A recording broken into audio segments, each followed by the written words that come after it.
आपने ब्रह्मास्त्र सुना है? क्या होता है? एक ऐसा अस्त्र जिसके आगे सब कुछ फेल है। तो आज मैं आपको फिटनेस एंड बॉडी बिल्डिंग का ना एक ब्रह्मास्त्र बताने वाला हूँ। सबने सुना है, पर अगर आपको उसका सही तरीका यूज करने का, उसकी साइकिलिंग और सही सिलेक्शन ऑफ फूड आपको पता है, तो आप बॉडी बिल्डिंग में वो पीक अचीव कर सकते हो जो अच्छे अच्छे कोच आपसे शेयर नहीं करते।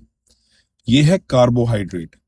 अगर आपको कार्ब को सही तरीके से यूज करना आ गया ना, आपकी परफॉर्मेंस इतनी ज्यादा अच्छी हो जाएगी, आप बिलीव नहीं कर पाओगे। कार्ब को किस तरह से हमें यूज करना है जो मसल बिल्डिंग फेस में हम रहे हैं। आप सरप्लस में जा रहे हो, कार्ब अगर आप यूज कर रहे हो और अगर आपका एक्टिविटी लेवल प्रॉपर नहीं है, आप इंटेंस वर्कआउट नहीं कर रहे, तो ये जो आपका सरप्लस है विसरल फैट में कन्वर्ट हो जाता है, जो आपके बैली एरिया के आसपास होता है और जो आपके ऑर्गन्स के आसपास होता है, जो बहुत ज्यादा डेंजर रहता है आगे चलते। कार्ब को सही यूटिलाइज हम किस तरीके से कर सकते हैं, कार्ब की साइकिलिंग क्या होती है और फूड सिलेक्शन क्या है। सबसे पहली चीज, जब भी आप वर्कआउट करने जाते हो तो आपकी बॉडी वेट के according 0.5 gram to 1 gram maximum, यानी फॉर एन एग्जांपल आपका अगर 80 kg बॉडी वेट है, आधे ग्राम के हिसाब से आपको प्री वर्कआउट मील में 40 से 80 ग्राम के बीच आप कार्ब ले सकते हो। अगर आपका इंटेंस वर्कआउट है, हैवी वर्कआउट, तो कार्ब रखना थोड़ा सा हाई, आप 60 70 80 ग्राम तक जा सकते हो।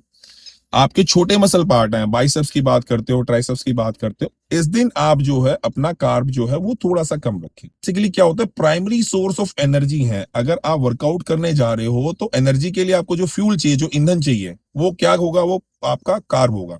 इस टाइम पे आपको कार्ब का जो सिलेक्शन करना है वो करना है जिसका जीआई इंडेक्स लो होता है, ग्लाइसेमिक इंडेक्स डिसॉल्व होता है उसका हाई होता है, जिसका लो होता है वो धीरे धीरे आपको एनर्जी प्रोवाइड कराता है। इंसुलिन आपका स्पाइक नहीं होता इस केस में।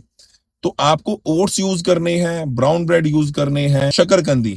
वर्कआउट के बाद आपको जो कार्ब यूज करना है वो आपको सेम बिल्कुल सिंपल प्लेन कार्ब यूज करना है और फास्ट एक्टिंग प्रोटीन के साथ यूज करना है। तो यहाँ पे आप क्या है, ग्लूकोज ले सकते हो, आप राइस ले सकते हो, क्योंकि बॉडी जिस टाइम पे हम वर्कआउट करते हैं उसके 40 टू 45 मिनट्स के अंदर उस टाइम पे बॉडी की एब्जॉर्प्शन पावर सबसे ज्यादा होती है। तो ये तो हो गया प्री वर्कआउट पोस्ट वर्कआउट। अब आपके पूरे दिन की मैं बात करता हूँ। Target lean muscle mass gain करने का है, तो आप पूरे दिन का जो कार्ब है आपका प्री वर्कआउट के अंदर आपको 30 से 35 ग्राम कार्ब है उसको डिस्ट्रीब्यूट कर दें। Post workout most crucial time, जो टाइम पे अगर हम बॉडी को फ्यूल करते हैं तो हमारी रिकवरी फास्ट हो जाएगी। इस टाइम पे पूरे दिन का जो आपका कार्ब का आपका मेंटेनेंस कैलोरी, उसका आपका कार्ब का बेसिकली 40 to 50% आप पोस्ट वर्कआउट में दे दें। जो रिमेनिंग है वो थ्रू आउट द डे, जो कि आपका लगभग बचेगा 20 से 25%, आप उसको डिस्ट्रीब्यूट कर दें। और एक सिंपल सीक्रेट पॉइंट बताता हूं, हमेशा कोशिश करो रात का जो टाइम होता है उसमें आप कार्ब कम लो। इंसुलिन लेवल आपका जितना ज्यादा स्पाइक होता है, बार बार स्पाइक होता है, डाउन होता है, इससे आपके इंसुलिन सेंसिटिविटी डाउन होती है। इंसुलिन सेंसिटिविटी डाउन होगी तो आपका जो T3 है बॉडी का, जो हमारा आप कह सकते हो मेटाबॉलिक रेट को ड्राइव करने वाला जो हार्मोन है, वो डाउन हो जाता है अगर आपके इंसुलिन सेंसिटिविटी डाउन है तो ये बहुत छोटी छोटी चीजें हैं जो बहुत बेसिक है और बहुत रॉकेट साइंस वाला काम करती हैं, अगर आपको पता है। तो भाई अपनी मेटाबॉलिक रेट को हाई रखना है तो आपको इंसुलिन सेंसिटिविटी आपको हाई रखनी पड़ेगी। इसके लिए कुछ वर्कआउट पैटर्न भी है, वॉक करो, एप्पल साइडर विनेगर यूज करो, उसके लिए एक अलग से मैं वीडियो बनाऊंगा। तो ये बेसिक है भाई। आई होप ये इंफॉर्मेशन आपके लिए काफी फायदेमंद रहेगी।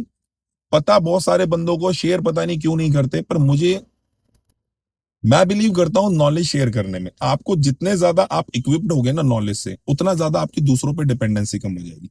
और भाई मैं हमेशा कहता हूं, ब्लाइंडली फॉलो मत करो, सुनो समझो पढ़ो, उसके बाद अगर जेन्युइन चीज लगे उसको फॉलो करो, फुल दिल से सपोर्ट करो। और भाई जेन्युइनली अगर आपको समझ में आए कमेंट जरूर करना, सारे भाइयों से शेयर जरूर करना यार। दिल से बनाता हूँ कंटेंट, जेन्युइन बनाता हूँ, कोई यहाँ शोशाबाजी के लिए या फैंसी रील्स के लिए नहीं बनाता, रियल बातें करता हूँ। अच्छी लगे सारे दोस्तों से शेयर करना। मिलते हैं।